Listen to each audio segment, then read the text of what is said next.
저는 제게 주어지고 제가 책임져야 할 일들을 감당하고자 합니다. 제 자신도 알 수 없는 거대한 거친 파도를 정면으로 바라보면서 뛰어들고자 합니다.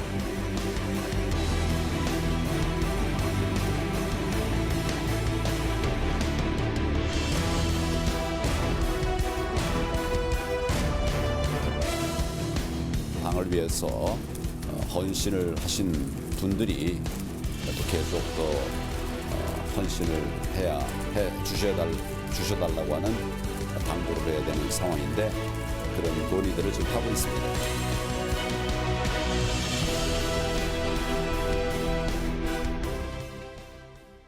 안철수 전 대표가 바른미래당을 전격 탈당했습니다. 신지어 전 의원, 김성환 평론가 자리했습니다. 어서 오십시오. 네. 안녕하세요. 코로나 바이러스 때문에 총선 다가오는데 민주당 김병욱 의원은 유세하면서 악수하지 않겠다고 밝혔더라고요. 근데 뭐 그렇게 할 수밖에 없지 않겠습니까? 다른 그러니까 분들도. 네. 네. 그래서 모두가 다 이해하고 양해하는 바니까요. 악수를 하지 않더라도 또 주민들하고 소통할 네. 수 있는 또 나름의 방식들을 다 찾아가지 않을까 싶습니다. 네. 선거 다가오면 그렇게 악수 많이 하신다면서요? 저 박근혜 전 대통령 보면 손이 아파서 막 이렇게 빼고 그때 그랬잖아요. 막 붕대도 감고 그랬었잖아요. 그렇게 막 근데 하루 종일 악수라니까. 그 무조건 네. 그 많이 한다고 좋은 게 아니고요. 네. 악수를 할 때 어떤 자세 이런 것도 굉장히 중요합니다. 네. 이렇게 눈빛, 아이 컨택도 해야 되는데 이 자세나 이런 게 약간 유권자보다 약간 밑에서 약간 위를 쳐다보면서 네. 네, 그런 게 제일 좋다고. 박사님의 과거 의원 시절 비법이었습니다. 그 다 여의도에서 그 해본 사람들은요. 그게 다 아주 FM으로 다 이렇게 네. 얘기를 웃을 상황이 아닌데 제가 웃고 있네. 네. 알겠습니다. 네. 영상 먼저 보고 김성환 평론가 말씀 듣도록 하겠습니다. 문재인 대통령도 여야도 모두 코로나 바이러스 확산 방지를 위한 대책에 나섰는데요. 그 행보 잠깐 보겠습니다.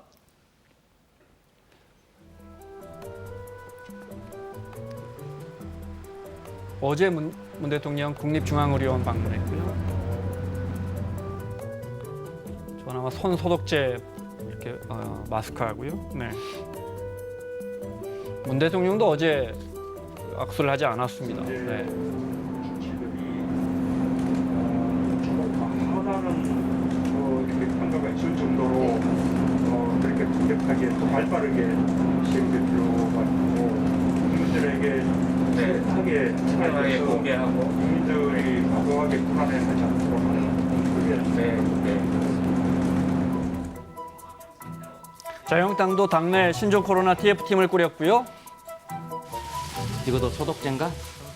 손부터 소독하시기 바랍니다. 네, 회의 시작 전에 손 세척하고요. 네. 국민 생명과 안전 앞에서 여야도 진영 논리도 있을 수 없습니다. 정부의 대응책 마련에 자유한국당은 초당적으로 협조할 것입니다. 자, 총선이 77일인가 남았습니다. 그러니까 그 전에 상황이 호전돼서 악수할 수 있는 그런 유세하면서요. 그런 상황이 됐으면 좋겠고요. 민주당도 대응팀을 꾸렸는데 어제부터 여야에서 계속해서 정부의 대응을 촉구하고 또 초당적으로 협조한다는 이야기를 합니다. 하는데 정작 여야가 만나서 얼굴 맞대고 못합니다. 합의안 하나 못 내놓습니다. 신종 코로나 바이러스보다 더 무서운가 보죠. 싫은가 보죠. 뭐 그러니까요. 이런 생각도 드는데. 네. 뭐 내일 보건복지 국회 이제 상임위가 열린다 그래요. 네. 전 그게 참 제일 낫다. 그런 방식으로 국회가 운영돼야 한다라고 생각이 들고요. 네. 여야가 따로 뭐 무슨 대응 기구를 만든다고 해서 여당 같은 경우에는 당정 간의 협의가 물론 있을 수는 있겠지만 그렇다 하더라도 야당과 함께 뭐 협치를 하거나 이런 상황에 같이 공동 대응한다고 하는 의미는 아마 상임위가 열려서 상임위 차원에서 대응하는 게 제일 좋은 모양새가 네. 아닐까 싶습니다. 의원님 보시기에 네. 지금 물론 야당에서 비판할 건 비판해야 되죠. 근데 네. 지금은 비판할 상황입니까? 서로 협력할 상황입니까? 협조해야죠.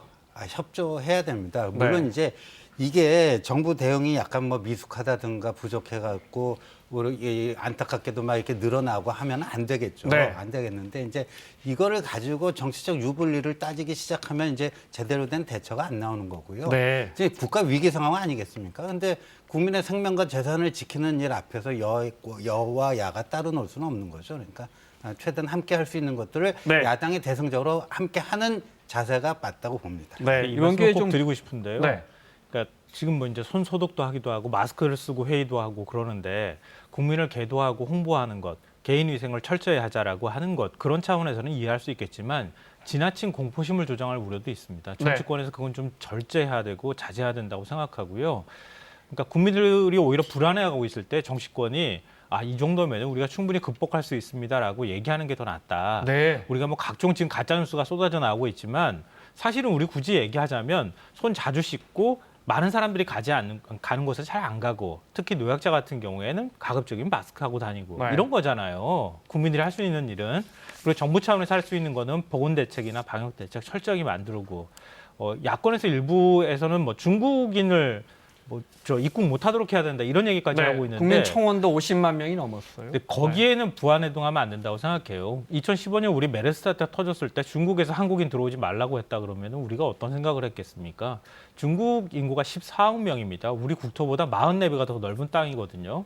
그런데 중국인 전체가 마치 문제가 있는 것처럼 우리가 얘기하는 것은 네. 이것은 바람직하지 않고 오히려 국민들한테 일종의 차별적인 구별짓기에 해당이 될 수 있는 그런 발언이기 때문에 그런 발언들은 좀 야당에서 자제했으면 좋겠습니다. 네, 혹시 예. 박사님. 저도 뭐 마찬가지로 네. 중국인 그 입국 그 금지 그 심정은 이해가 가는데요. 그게 과연 현명한 방법이고 과연 효과적인 방법인지 오히려 그런 식으로 하기도 쉽지도 않겠지만 네. 설령 정부가 그런 민원을 받아들여서 시행한다 할지라도 오히려 부작용이 더 크다. 네. 미립국이라든가 어떤 이런 식으로 해서 오히려 그 통제 밖으로 나가면서 더 그 확산될 수가 있다. 네. 뭐 그런 얘기들이 다 지금 다 검증이 된 것들이니까. WHO 국제보건기구에서도 그 방법은 오히려 실효성이 없다. 이런 네, 입장인 나와 것 있죠. 같습니다. 네. 네. 오늘 아침에 라디오 의원이 들어보니까 기동민 의원이 여당 복지위 간사인데 들어오는 것 지금으로선 검토하고 있지 않지만 상황이 더 심각해지면 그때 가서 검토해 볼 수 있다. 또 그렇게 유연한 입장도 보이더군요. 잠깐 저희가 그래픽 하나 준비했습니다. 코로나 바이러스를 포함해서 두 분 보시기에 주관적으로 보시기에 총선 이제 한 70 며칠 남았는데 이 부분 눈여겨봐야 한다. 이게 상당히 영향을 미칠 것이다. 이 5개 중에 박사님 꼽아보신다면요. 그러니까 저는요 지금 신종 코로나가 이 초기 단계이기 때문에 네. 어떻게 이게 진행될지 모르는 상태니까요. 근데 전 이게 총선의 최대 이슈가 안 됐으면 좋겠습니다. 그 네. 얘기는 이게 이제 좀 확산 추세가 좀 진정이 되고 좀 안정 국면으로 들어가면은 네. 이 코로나 이 문제가 총선에서 최대 이슈는 안 되겠죠. 예, 그러니까 그런 점에서 저는 안 될 것이다가 아니고 안 것이라고 됐으면 좋겠다. 네. 그걸 전제로 하고 봤을 때는 이번 윤석열 이슈가 그렇다면 네. 가장 핫 이슈가 검찰 이슈가 계속 갈 것이다. 네, 이렇게 봅니다. 예. 평론가님 네, 어떻게 보십니까? 선거에 오랜 법칙 같은 얘기가 있잖아요. 구도 80에 인물이 20이다 이렇게 얘기를 하는데요. 이미 보수통합이나 박근혜 네. 전 대통령 석방은 제가 볼 때는 뭐 안 될 가능성이 매우 높으니까 그건 상수로 두고 네. 나머지 이제 윤석열 검찰총장하고 직관 문제 이거는 국민들의 민심을 흔들어 놓을 수 있는 부분이거든요. 네. 이미 꿈틀대고 있는지도 모릅니다. 그런 부분들이 오히려 더 표심에 영향을 미칠 가능성이 저는 있다고 봅니다. 보수통합은 안 될 것이라고 규정하셨어요? 그러니까 아마 안 된다고 규정한 것은 아니고요. 네, 보수통합이 쉽지 않을 플러스 알파 것이다. 시너지가 나기 위해서는 뭐 중도 쪽으로 영역을 확장한다거나 네. 그렇게 해야 되는데 이른바 한때 갇힌 한솥밥을 먹었던 식구들을 다시 한번 모이자 이제 이런 방식으로만 가지고는 감동이 있는 통합이 되긴 좀 어렵다. 그래서 뭐 이삭죽기라고 하는 얘기도 나오잖아요. 네. 그러니까 그런 방식보다는 좀 더 다른 창의적 방식이 동원돼야 하는데 아직까지는 그렇게까지 보이지는 않습니다. 그 제가 제 의견이 아니라 네. KBS가 얼마 전에 여론조사 했잖아요. 거기 보면 그 동시에 여러 가지 문항들을 이제 질문을 했는데 네, 네. 예를 들면 추미애 법무부 장관의 1월 8일 그 1차 인사에 네, 대해서 수뇌부 인사. 긍정평가와 부정평가를 보니까 긍정평가가 한 10%가 높았어요. 그래서 제가 주변에서 느끼는 그 여론하고는 좀 달라요. 네. 제 주변에서는 부정평가가 압도적으로 많으니까요. 근데 그러니까 그 KBS 조사에서는 긍정평가가 10% 높게 나왔어요. 네. 근데 그 여론조사에서 보수 야권의 통합이 필요한가 아닌가 필요하다고 과반을 넘었어요. 50점 몇 %. 필요하지 않다가 네. 38점 몇 %에서 한 13%포인트가 보수 통합이 더 필요하다. 네. 그러니까 추미애 장관의 1차 인사 일부에서는 그걸 대학살이라는 그 극단적인 용어로 이제 비판도 합니다만 거기에 대해서 긍정 여론이 높은 그 조사에서조차도 네. 야권 통합의 필요성이 과반이 넘게 나왔다는 걸 주목할 알겠습니다. 필요가 있다는 네, 거죠. 두 분이 다른 의견 보여주셨고요. 자, 안철수 전 대표 오늘 바른미래당을 어제 손학규 대표가 비대위원장 자리 주기 어렵다 입장을 밝히자 오늘 바로 탈당했습니다. 비통한 마음으로 탈당한다라고 입장을 밝혔는데요. 들어보겠습니다. 저는 오늘 비통한 마음으로 바른미래당을 떠납니다. 손학규 대표의 기자회견 발언을 보면서 저는 바른미래당 재건의 꿈을 접었습니다. 내부 통합도 혁신도 국민께 삶의 희망과 비전도 제시하지 못하는 정당이 되었습니다. 저는 제게 주어지고 제가 책임져야 할 일들을 감당하고자 합니다. 이를 위해 제 자신도 알 수 없는 거대한 거친 파도를 정면으로 바라보면서 뛰어들고자 합니다. 설사 영원히 사라진다고 해도 그 길이 옳다면 저는 결코 주저하지 않겠습니다. 증오와 분열을 넘어 화해와 통합의 정치로 미래를 열고자 하는 제 초심은 갈수록 뚜렷해지고 있습니다. 초심을 잃지 않고 신인사 대천명, 어떠한 결과가 나오든 국민의 뜻이 하늘의 뜻입니다. 어떤 결과가 나오든 국민의 뜻이 하늘의 뜻이다. 본인의 각오를 연일 단호한 입장으로 국민들께 알리고 있어요. 어떻게 보면 대선 출정문 같기도 하고. 네. 일단 탈당에 대해서 평가를 해주신다면요. 저는 이건 뭐 예정된 수순이었다 이런 생각이 듭니다. 그러니까 손학규 대표가 뭐 한때는 안철수 대표가 오면 물러날 수도 있는 듯한 뉘앙스의 그 얘기를 했다가 이제 아닌 걸로 이제 이미 다 그렇게 예상을 하고 있었고요. 네. 그러니까 이제 손학규 대표가 오면 저 비대위원장 자리 준다고 하지 않았습니까? 저희가 그 녹취를 틀었었습니다 그때. 그런데 네. 또 손학규 대표는 이제 이제 뭐 본인은 아니시라고 하니까요. 네. 번복을 한 거니까요. 근데 사실 그런 얘기를 했고 안 했고를 떠나서 그 자리 비켜주지 않을 거라는 건 여의도 사정을 좀 아는 사람들은 다들 예상을 했던 바 아니겠습니까? 근데 네.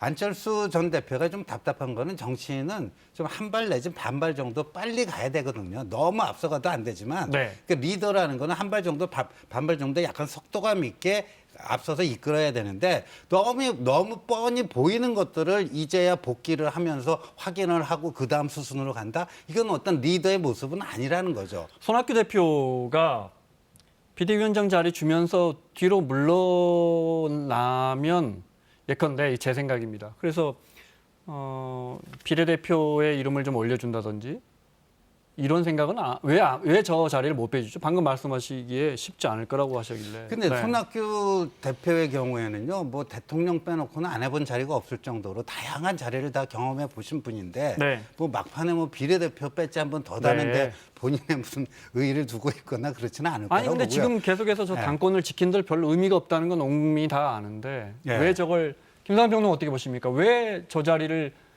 안철수 대표에게 물려주면 일단 당을 지킬 수는 있단 말이에요? 그러니까 손 대표가 양보하는 거나 아니면 네. 자리를 비켜주는 관점에서 바라보면 그렇게 얘기할 수도 있겠지만 거꾸로 생각하면은 안철수 전 대표가 자리를 비운 사이에 당을 지켜왔던 거 아니겠습니까? 거꾸로 얘기하면 안 전 대표가 손 대표를 좀 존중하는 모습을 보여줘야 할 필요도 있지 않을까요? 그렇게 네. 생각하면 좀 전혀 다른 그림이 나올 수도 있다고 생각하는데요. 오너가 CEO 해고 통보하듯이 뭐 손 대표는 이제 그렇게 또 얘기를 네. 하곤 네. 하는데요. 그동안에도 기업을 운영해 왔잖아요. 물론 여러 가지 갈등들은 계속 노출되어 왔고 거기에 따르는 뭐 실망하는 여론들도 있기는 하지만 그래도 그동안의 정치 경륜이나 이런 것들로 봐서는 손 대표가 나름 그래도 존중받아야 될 위치에 있는 거 아니겠습니까? 그러면은 모양을 만들 때 그동안에 잘 지켜왔으니 이제 자리 비켜주십시오. 내가 비대위원장 맡겠습니다. 이런 모양이 나오는 게 이게 맞나? 네. 저는 좀 모양이 별로 좋지 근데 않고요. 오너가 CEO 해고 통보하듯이 해서 저게 좀 안 맞는 경우, 네. 안 맞는 게 이 경우에는요. 그 오너는 CEO를 해고 통보하면 해고가 되죠. 근데 지금 안철수 오너는 손학규 CEO한테 했는데 안 되잖아요. 이게 네. 결정적 차이점이에요. 그러니까 이 당원 당규상에요. 네. 내 남은 임기 동안 내가 물러나지 않겠다면 그걸 네. 어떻게 강제적으로 해고시킬 힘이 없어요. 그러니까 저 오너하고 CEO 비유는 여기서 딱 좀 안 맞는 건 맞다. 아니다. 네. 근데 뭐 굳이 비유를 하나 더 들면은 이런 구도를 만들어 놓은 게 안 전 대표 아닙니까? 그러니까 오너가 CEO가 제대로 경영을 할 수 없도록 구조를 만들어 놓고 경영 제대로 안 했다, 네. 제대로 못 했다고 지금 책임을 묻고 있는 거나 하여튼 마찬가지 상황인데. 알겠습니다. 뭐 당 떠난다고 했으니까요. 안철수 전 의원 정계 입문한 게 한 9년 정도 됐습니다. 그 사이에 바뀐 당을 저희가 봤더니 처음에 이제 아시죠? 박원순 시장에게 서울시장을 양보하면서 일약 정말 정치계의 샛별로 떠올랐는데 그 이후에 무소속 새정치민주연합, 무소속 국민의당, 또 국민의당에서는 뭐 돌풍을 일으켰죠. 바른미래당, 이제 다시 신당을 만든다고 봐야 되는 거죠. 근데 신당을 네. 만들 수밖에 없는데 이제 신당이 독자 생존이 가능할 것인가에 대해서 네. 많은 사람들이 지극히 회의적으로 보거든요. 그러니까 4년 전 국민의당은 네. 그때 엄청난 돌풍이 있었는데 그때하고 지금하고 정치 지형이 굉장히 다르다. 국민의당이 성공할 수 있었던 것은 호남에서의 비문 정서와 전국적 범위 내에서의 그 비박근혜 정서. 그러니까 새누리당 그 뭐 여러 가지 막장 공천이라고 얘기한 네. 거기다 염증을 느낀 사람들이 실제 투표 과정에서는 지역구 후보를 새누리당 후보를 찍었는데 정당 투표는 국민의당을 찍는 그랬습니다. 이런 네. 교차 투표가 상당히 광범위하게 벌어졌고 그래서 정당 득표율 2위를 해서 비례대표 13석을 확보를 했고 호남에서 23석 그러니까 호남의 비문 정서와 전국적 범위에서의 비박 정서가 규모히 결합된 결과로 네. 국민의당 돌풍이 불었는데 지금은 전혀 그런 게 없다. 그래서 이른바 국민의당 시즌 2는 불가능하다라는 게 결론, 대체적인 그 결론인 것 같습니다. 저는 안철수 전 대표의 그 트레이드 마크처럼 되어 있는 별로 좋지 않은 별칭이 있잖아요. 철수 정치. 이걸 또 다시 보여주는 게 이게 맞는 건가? 안 전 대표가 오늘 뭐 여러 가지 그 이념이나 이런 것들을 초월하는 뭐 실용 정당의 모습을 만들겠다라든가 이런 이제 포부는 얘기했지만 안 전 대표는 왜 싸우는 걸 거부하죠? 그러니까 자꾸 피해 다니고 도망 다니는 느낌을 자꾸 받는다는 거예요. 그러니까 어떤 지분 싸움을 하든 들어가서 정면으로 부딪혀서 이기기도 하고 또 그 안에서 깨지기도 하고 하면서 뭔가의 자기 세력을 만들어야 될 필요가 있는데 좀 적당히 만들다가 마음에 안 들면 뛰쳐나오는 이런 방식으로 가는 게 이게 과연 국민들한테 어떻게 비춰질지 이건 모르겠습니다. 어떻습니까? 오늘 그 보수통합하고 있는 박영준 전 의원 그 협통위원장이죠 지금. 네. 거기에 예전 안철수계라고 합니까? 지금도 안철수 의원과 크게 결이 다르지 않은 문병호 전 의원이라든지 김용환 전 의원이 영상이 있습니까? 좀 볼까요? 오늘 만났나 봐요. 어떤 언론은 사실상 혁신과 통합추진위원회에 안철수계 의원분들이 전 의원분들이 많습니다. 참여하는 걸로 저희 자막도 그렇게 준비됐네요. 본인들은 완전히 참여를 결정한 건 아니라고 했는데 오늘 만남을 가졌어요. 이렇게 되면 안철수 전 대표는 호남 민심에 말씀하신 것처럼 기대면서 호남 지지를 다시 한번 호소하고 있고 5.18에 가서 눈물까지 흘렸는데 안철수계 의원 일부는 자유한국당과 통합론이라고 하고 있단 말이죠. 이건 어떻게 봐야 합니까? 그 적당히 해치 전략을 쓰는 거 아닌가 이런 생각도 좀 거꾸로 하게 되는데요. 네. 저는 개인적인 참여 자격일 가능성이 더 높다고 생각하고요. 그러니까 안 전 대표가 보수대 통합에 같이 할 가능성은 없다. 같이 네. 하면 안 전 대표는 그냥 여기서 죽는 거다라고 저는 개인적으로 생각합니다. 앞으로 대선도 생각하기 굉장히 어려울 거라고 보는데요. 네, 그러면 뭐 보수 쪽에서- 안철수계 일부 전 의원들은 이탈한다 이렇게 받아들여도 되겠네요. 일부 의원들 근데 그걸 안철수계라고 과연 봐야 될지 네. 안철수계 쪽에서는 우리계가 이제 아닙니다 이렇게 얘기할 수 그렇게 있기 볼 수도 때문에 있고요. 네. 뭐라고 하기는 어렵고요. 나름 뭐 아까 제가 말씀드렸던 것처럼 이삭 죽기라도 해야 되는 상황이라고 하면은 네. 보수대 통합에 여러 가지 안 전 대표 쪽에 있었던 사람들 과거의 사람들이든 좀 많이 끌어들일 필요는 있지 않을까 하는 생각이 듭니다. 근데 안철수 전 대표에게 그 YSDJ 같은 그 정치적 상상력이 있을 수 있겠는가? 뭐냐면요. 이종 교배를 해야 되는 거. YS가 90년에 3당 합당을 네. 한 거는 평생 민주화에 헌신해왔던 본인의 정체성하고 안 맞는 노태우 그 민주정의당, 김종필 신민주공화당 이런 세력들하고 3당 합당을 하면서 세력을 키우고 결국 이제 대권을 거머쥐는 거 아닙니까? 네. DJP 연합도 마찬가지 아닙니까? 평생 민주화에 헌신해온 DJ가 전혀 다른 쪽에 있었던 JP와 연합해서 5대5 공동정부 그걸 내걸고 네. 정권을 잡습니다. 그러니까 그 정도로 파격적인 어떤 그런 정치적 상상력과 과감한 돌파력이 있느냐 없느냐 네. 이게 앞으로 이제 안철수의 어떤 정치적 가능성 미래 네. 결정하지 않을까 보여집니다. 아니 오늘 뭐 발표할 때 이념을 초월하겠다. 지금 이게 양극화되어 있는 이념 정당 사이에서 내가 다른 정치를 보이겠다고 얘기를 했잖아요. 근데 3당 합당을 한다고요? 제가 볼 때 가능성 없는 얘기고요. 만약에 네. 가능성이 있는 얘기라 할지라도 그거는 나름대로 전략을 짜는 사람들의 머릿속에 있는 얘기다라고 생각합니다. 네.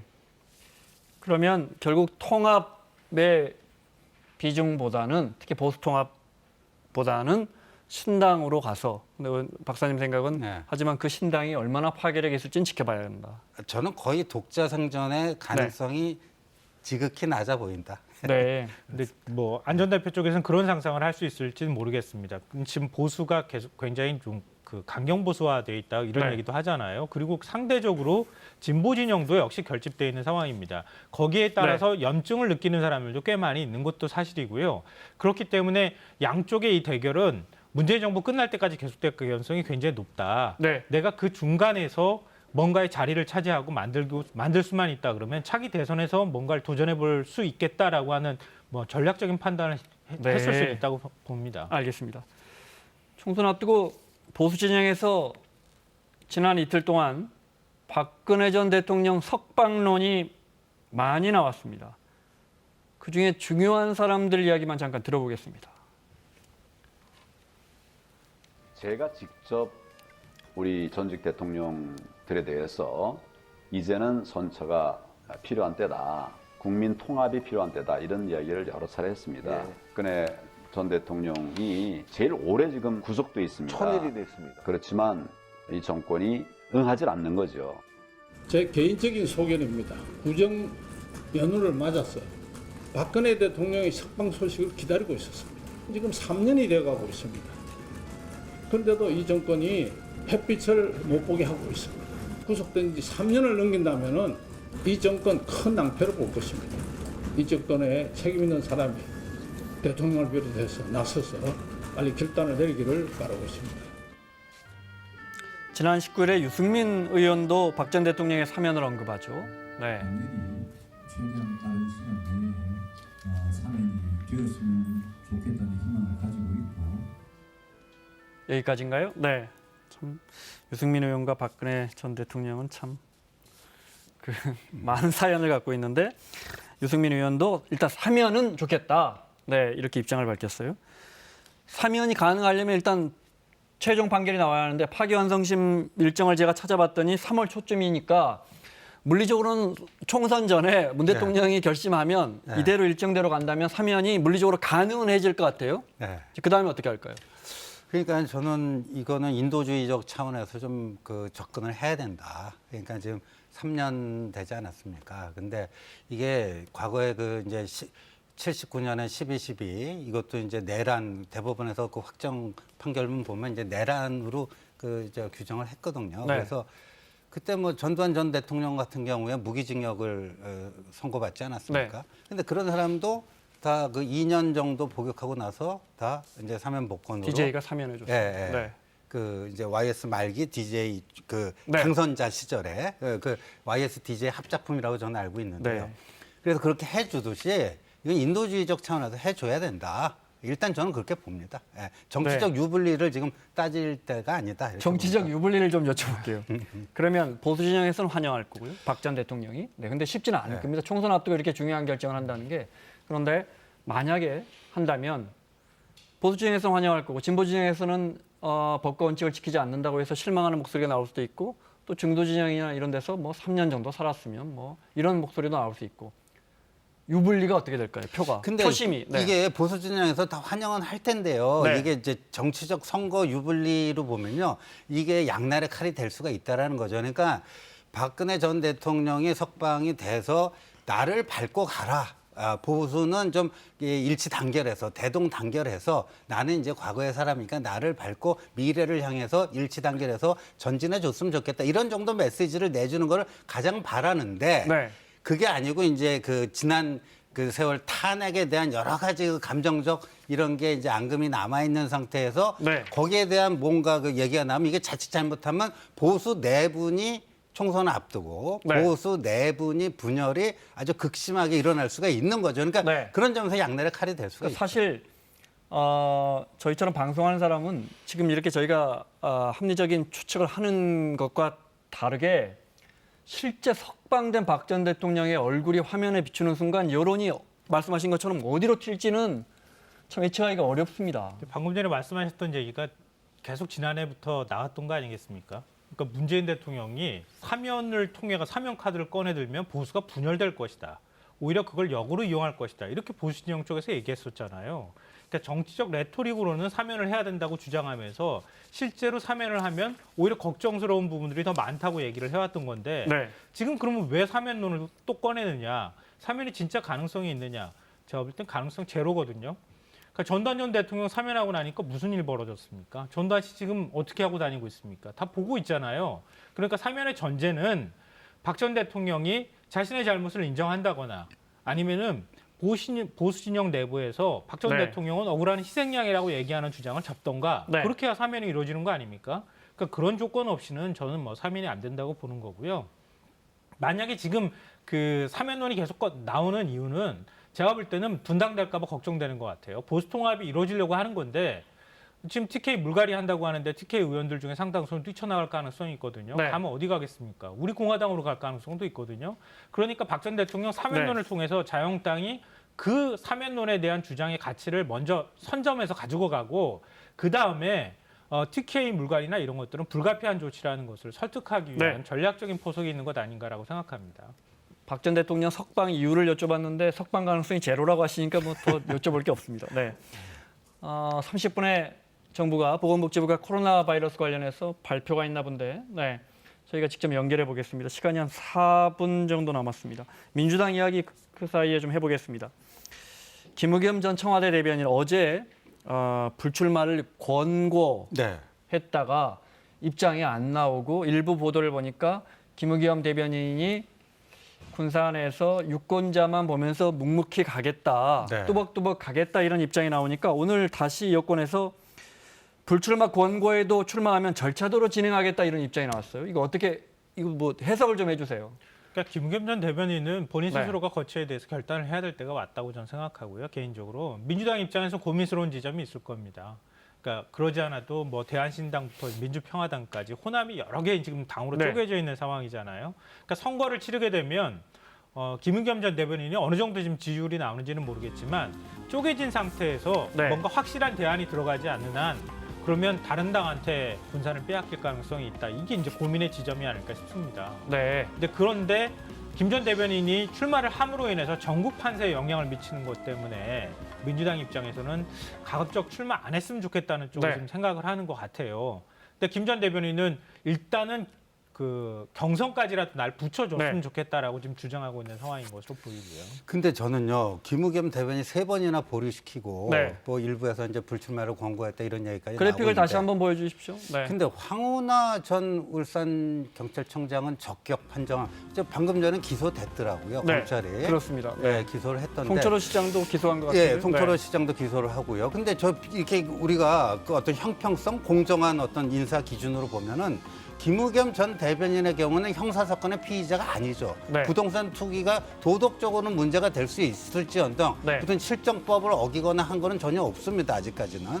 다만 그 8억 8천만 원의 차액을 기부하고 뭐 하는 게 이제 여론에 얼마만큼 이제 설득력이 있겠는가 하는 걸로 따지는데 지금 그 황운하 전 청장 같은 경우는 공직선거법 위반 혐의로 지금 기소가 된 상태예요. 근데 물론 저 판단은 기소되기 전에 어제 나온 판단이지만 어제 보더라도 기소가 될 것이라는 것이 훤히 들여다 보이는 상황에서 그렇다면 이게 기준이 도대체 뭔가? 그 황운하는 되고 김의겸은 안 된다는 게 도대체 어떤 원칙과 기준에서 나온 것인가? 일반인들은 좀 의아스럽게 김성환 평론가의 거기에 대한 반론 듣고 마무리해야겠는데요. 왜 황운하는 되고 김의겸은 안 되는가? 그러니까 민주당 입장에서 바라볼 때 황운하 전 총경을 기소하는 것은 정치적 기소라고 보는 거죠. 그러니까 그런 관점이 투영되어 있는 것이고요. 네. 그러니까 우리 국민들 사이에서 네. 저런 뭐 법률적인 문제는 나중에 네. 판결로 드러날 부분이지만 부동산 문제는 법률적인 문제를 초월하는 거잖아요. 국민적 정서나 감정을 마무리해야 건드리는 합니다. 문제이기 때문에. 그러니까 그런 부분에 있어서 김 전 대변인 문제는 좀 정리가 됐으면 좋겠다고 하는 게 민주당 생각이 아닐까 싶습니다. 네, 알겠습니다. 자, 신지어 전 의원, 김성환 평론가와 함께했습니다. 수고하셨습니다. 자, 정부 연결 준비가 됐습니까?